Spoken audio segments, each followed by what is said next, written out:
We have a question now from Wasim Khan. Wasim says that he had purchased a flat in 2007 in Pune, Maharashtra. He received a letter 3 to 4 months later from the developer saying that he had to pay 5% VAT on the property purchased, as the property was purchased between June 2006 and March 2010. Now, he has received a letter from the developer again saying that he also needs to pay interest, as the developer has already paid the money to the government.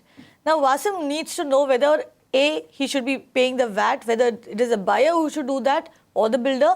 Also, whether he has to pay the interest. See, actually it is a liability of the builder to pay the VAT to the government. The registration before the VAT authorities is of the builder. But obviously he is not going to pay out of his pocket. He has to recover it from the purchasers of the property. So no doubt it is a liability of the purchaser to pay the VAT, and he should pay the VAT to the builder. However, it depends upon the demand when he has made. So I believe that the builder has made the demand is quite recent, and it is not a very old one. And if it is not very old one, then I don't think you need to pay interest. If the builder has not paid it to the government and he has paid interest, then it is his liability.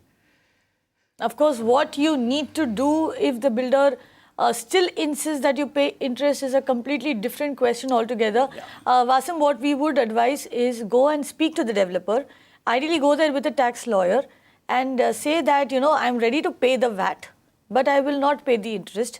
That is like if, like Pannkaj just said, if it is a recent request, say that, I'm not liable to pay the interest to you.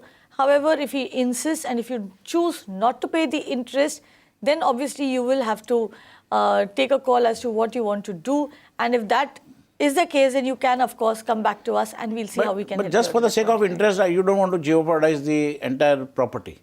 But having said that, like we've been saying all these past few weeks, the buyer essentially right now is in the driver's seat. The builders, most builders do not want to turn away buyers. In fact, they are doing all they can to retain their buyers. Chances are that the developer will let you off without you having to pay that interest. So go ahead and have that conversation with the developer at least. You can watch live TV on our website mpnow.in. Find us on Facebook at facebook.com/magicbricksnow. And don't forget to click the like button. You can also follow us on Twitter at magicbricksnow. To stay updated with all our programming, hit the subscribe button on our YouTube channel by logging on to youtube.com/magicbricksnow.